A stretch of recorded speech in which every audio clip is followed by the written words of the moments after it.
হঠাৎ করে স্মার্টফোনের ডায়াল প্যাড বদলে যাচ্ছে। সম্প্রতি এমন অভিযোগ করছেন অনেক ব্যবহারকারী। কেউ কেউ বলছেন ফোন হাতে নিয়েই বিভ্রান্ত হচ্ছেন তারা, আবার জরুরি সময়ে গুরুত্বপূর্ণ কল করতেও পড়ছেন সমস্যায়। প্রযুক্তি বিশেষজ্ঞদের মতে কখনো অ্যাপের সাময়িক ত্রুটি থেকে, কখনো সিস্টেম বা অ্যাপ আপডেটের কারণে, আবার অনেক সময় third party dialler app install করলে কিংবা ফোনের সেটিংসে অজান্তে পরিবর্তন হলে ডায়াল প্যাড বদলে যেতে পারে। প্রশ্ন হলো, এই ধরনের সমস্যায় সমাধান কি? বিশেষজ্ঞদের পরামর্শ, সাধারণত প্রথমেই ফোন রিস্টার্ট করে দেখা যেতে পারে। এতে কাজ না হলে ডায়াল অ্যাপের ক্যাশে ও ডেটা ক্লিয়ার করতে হবে।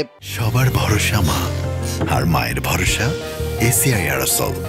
50 বছরেরও বেশি সময় ধরে পরিবারের সুরক্ষায় ACI Aerosol। পাশাপাশি অচেনা উৎস থেকে ডাউনলোড করা থার্ড পার্টি অ্যাপস থাকলে তা মুছে ফেলতে হবে। ফোনের ডিফল্ট ডায়ালার অ্যাপ আবার সেট করলে সমস্যার সমাধান হতে পারে।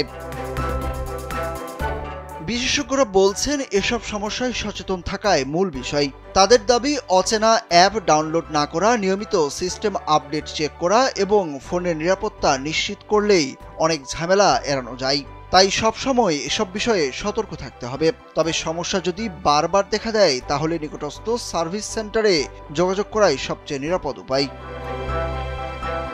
সুরুজ আহমেদ, কালবেলা।